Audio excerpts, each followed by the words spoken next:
All right, kids. Hope you all enjoyed today's illustration on vestibular sense. Um, I thought it was nice. I may put that video of Miss Emmons on YouTube for those that wouldn't hear to be able to watch it.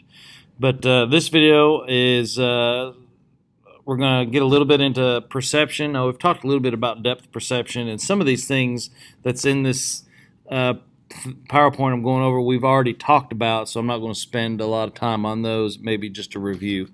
But we do need to talk about some things of perception and how our mind sort of organizes the information we get in.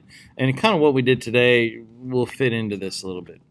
But how do we organize, interpret our sensations into meaningful perceptions? We organize it. There's a type of organization called gestault, depending on how you pronounce it. And they talk about how a figure is formed whole, different than its surroundings. And here's how that works. First thing you got to do is form a perception. Look at the picture right here. Well, actually, let me do this. That would be better. All right, look at the picture right here. What do you see?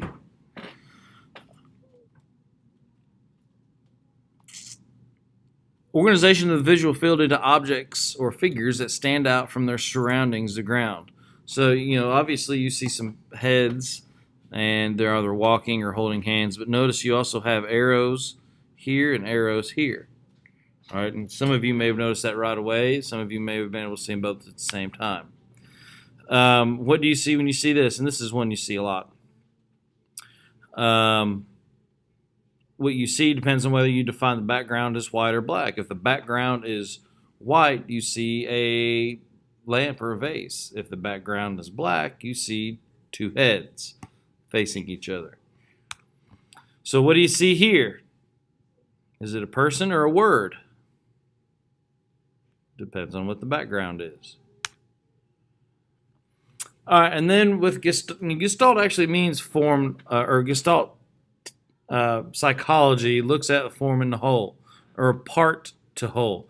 The whole exceeds the sum of its parts in the perception. What do you see right here? Do you see 1, 2, 3, 4, 5, 6, 7, 8 dots? Or do you see a box? All right, the whole that is there is the box. The sum of its parts, these are all the different parts. What would happen if these things closed? If you had a full circle instead of this pattern in the circles? All right, then the box would disappear.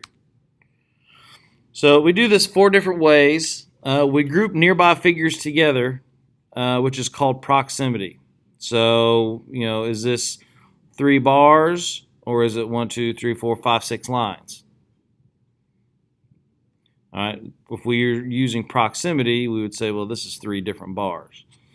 Then the next one is similarity. We group similar figures together. We don't see rows of dissimilar shapes. We don't see triangle, circle, triangle. We see triangle, a row of triangles, a row of circles, and a row of triangles here. So we tend to group the similar objects together. And then the third one is continuity. What do you see here? Do you see 2 lines, one straight and one curvy? Or do you see a series of semicircles? Semicircle, semicircle, semicircle, semicircle. All right. Continuity probably says that we saw 2 lines. And then connectedness. We look for things that are connected. Do you see 1, 2, 3, 4, 5, 6 dots, or do you see one shape here, one shape here, and one shape here? We perceive these as 3 individual single units. So, and that is essentially that is Gestalt psychology. We use these different, usually without thinking about it, use these different strategies to kind of make sense of the things we see. This is an example of closure. Again, right here. If you fill these circles in, this triangle disappears. All right, there's actually not a triangle there. All right, because our background is white, there's nothing here. All right, but because we have these indentations out of these circles, we perceive a triangle to be there. Same thing with this. We don't perceive this as a bunch of lines here.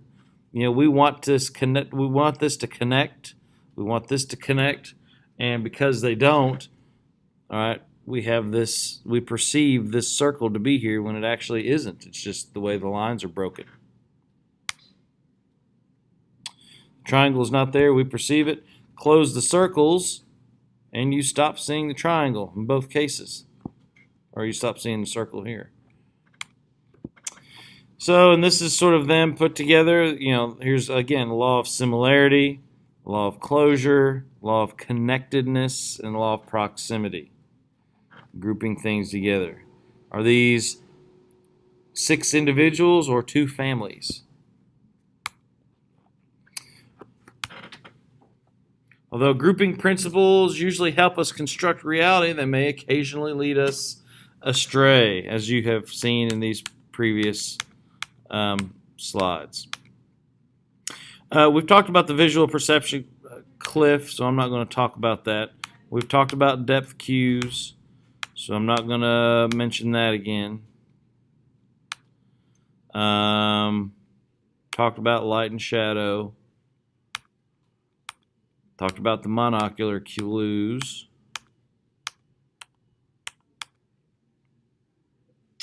We have not really talked about movement perception.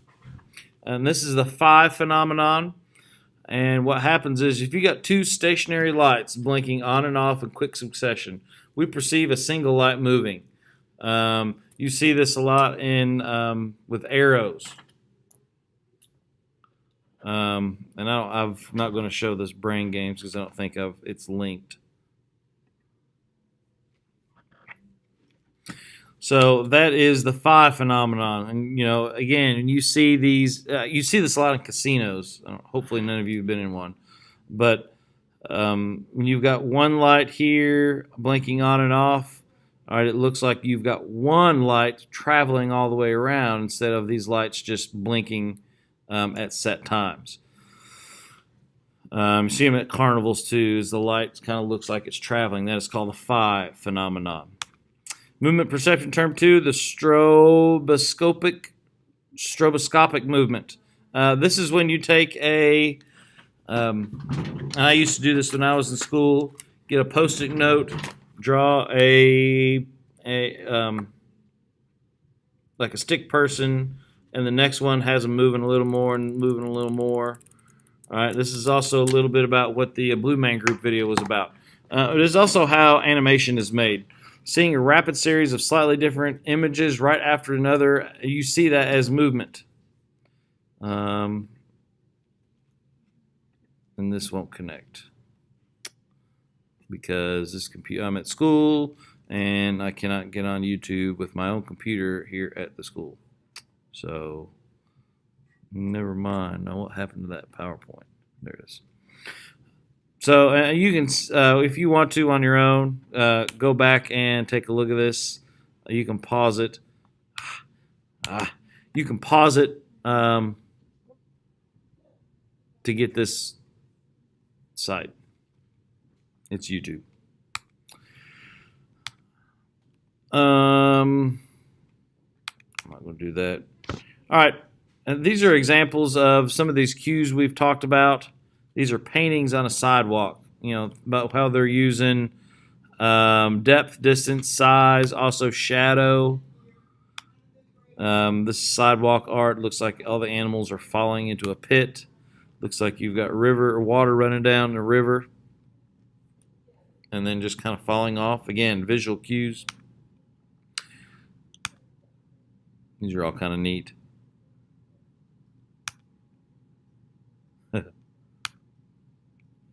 All right, visual capture is our tendency to allow visual images to dominate our perception. All right, we tend to use our vision more than any other of our senses.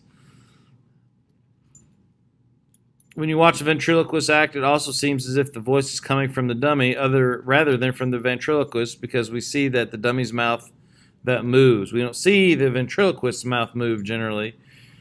We perceive that the dummy's mouth is moving. So, and our brains sort of make that change to where we perceive it to come out, the sound to come out of the dummy.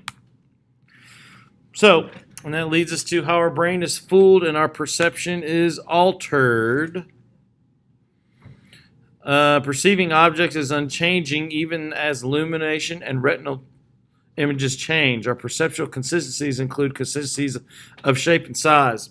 What that means is we can see the shape of things change right in front of us. But our brain knows that the actual physical characteristics of that thing is not changing. It's just our perception of it. An example would be a door. You know, I'm looking at my classroom door right now. It is about half open. Actually, it looks just like this. This picture here, the one on the right. Where's mine? I'll go back. Why is this not?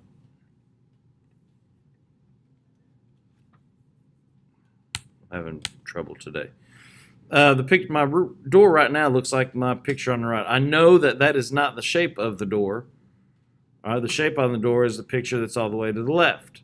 All right, but because of perceptual consistency, I know that that door is not changing its shape or its size. Size consistency, the tendency to view an object as consistent in size despite changes in the size of the retinal image. Remember, we're talking about what our retinas see versus what our brain perceives. All right, so that's a big difference. My retina sees that door as almost like the picture down here on the bottom. It doesn't seem, my retina does not see it as square, but my brain is perceiving it as square. Think about somebody, if you're standing on the highway and you're watching a car drive towards you. All right, the car is not getting bigger. You know, you all have seen the forced perspective where you've got standing back, you've got somebody way out in front of you, and they're taking a picture. And they've got their fingers like this and looks like they're squishing their head. All right, we know through size consistency, things like that, that they're not actually squishing their heads. We know that our hands are not as big as, bigger than other people's heads.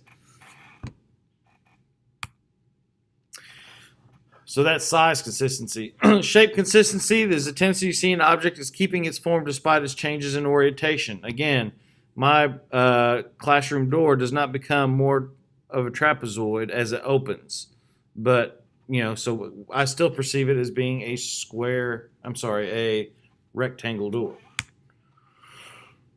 We also have color consistency. This is perceiving the familiar objects as having consistent color, even when changing illumination alters the wavelengths reflected by the object. All right, we know through the key here is familiar. All right, we are familiar with apples being green, so we see a picture of a green apple. All right, so let's change the illumination of this apple. All right. Now, we don't perceive those apples as all of a sudden changing color, just the illumination. We still perceive those apples as being green apples. All right?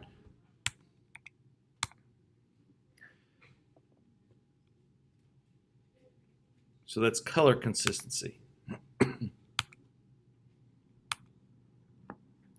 Remember, perception is not only wavelengths, but it's also our experiences with color.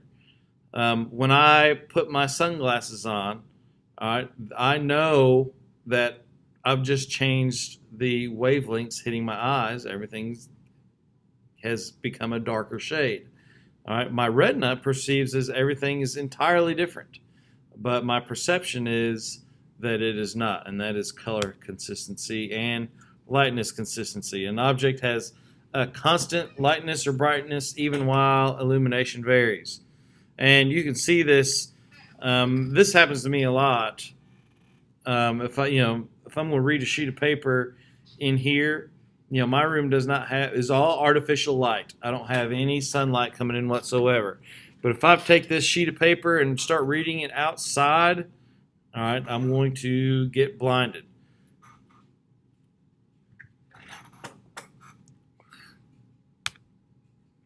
And then context effects, as it affects lightness and darkness. The brightness of a stimulus depends on not only its own luminance, but also that of surrounding stimulation. That's what some of these are going to sort of go over here in a second. I need to get there we go. I feel better when I can use my arrow. So you've got a gray square surrounded by 4 other gray squares. The same gray square looks whiter against a dark background and blacker when it's placed in the bright surrounding. So although this is the same color square, if you were able to cover up the middle ones, the one in the white would seem darker than the one that is surrounded by the black. Even this, the color and brightness of square A and square B are the same, believe it or not. This is those same squares. Two things going on. You've got the letter is lighter here, the letter is darker here, plus you've got the shadow. But this is those two same squares, just cut and paste it.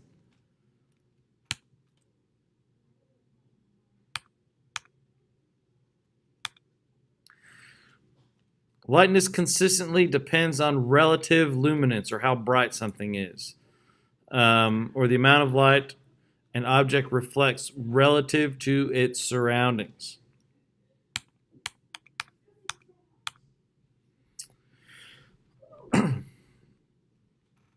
So we've talked about these depth. Which circle appears to be bigger? Right? The one on the left appears to be bigger because it's surrounded by the smaller circles. But if you took them away, they are not. And then this is surrounded by bigger circles. But if you were able, somebody could take a straight edge and put straight across, you'll see that the two circles are the exact same size. We've already seen this. This is the same thing. We've talked about the lines that converge. So the size-distance relationship, the distant monster and the top red bar appear bigger because of the distance cues. Experience, and here's that term again. Experience is, I cannot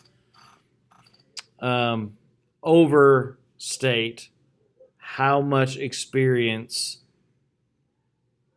affects our perception. Experience tells us that a more distant object can't create the same size image as a near one only if it is actually larger. Although these are the same size, this one appears larger because it's farther down the road. I've already done that.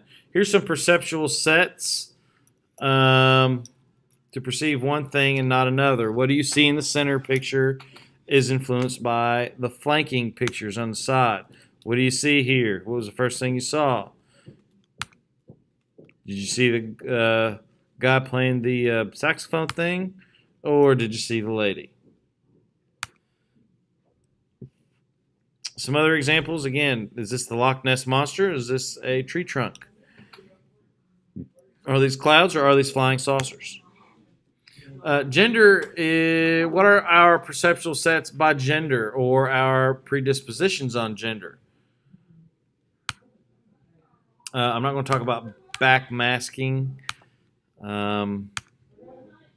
I do want to mention the Stroop effect. I want you to look at this series of words and read them or say them out loud. Say the color of the word and not the actual word. Going from left to right. So I'm going to try and do it too. Ready, set, go. Green, red, blue, yellow, blue, black, red. I almost said yellow. Blue, or green, black, red, black. I mean yellow. You get the idea. The Stroop effect. All right, this is talking about left brain, right brain conflicts. The right side of the brain tries to say the color, while the left actually insists on reading the word. So some of you all probably were going, yellow, blue, orange, black, red, green, as opposed to green, red, blue, yellow, blue. I almost did it there.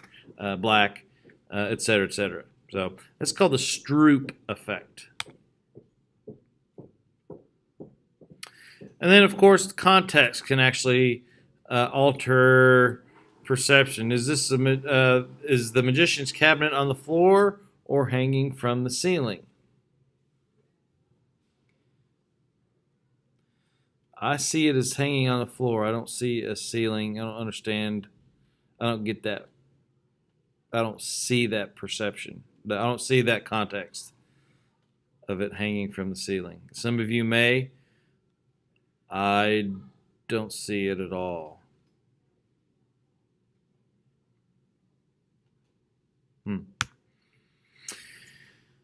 Context cues such as trees, houses, and people make the horizon moon appear larger than the moon high in the sky.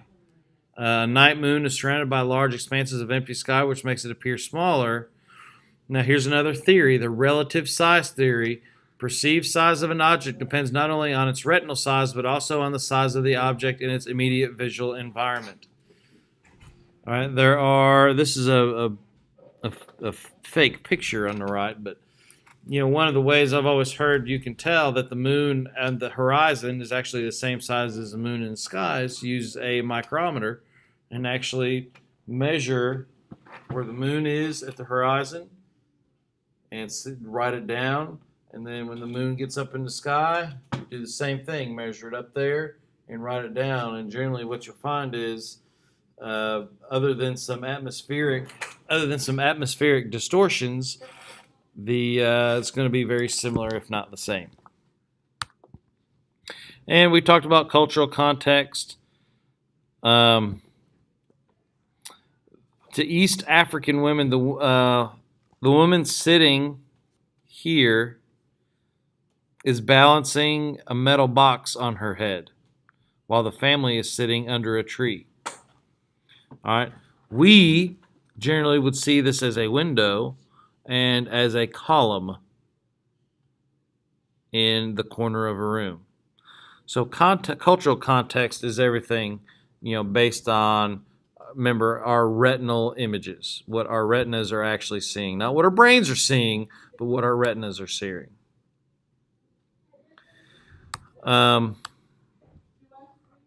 We've talked a little bit about face blindness. So I'm not going to get into much about the eye and mouth.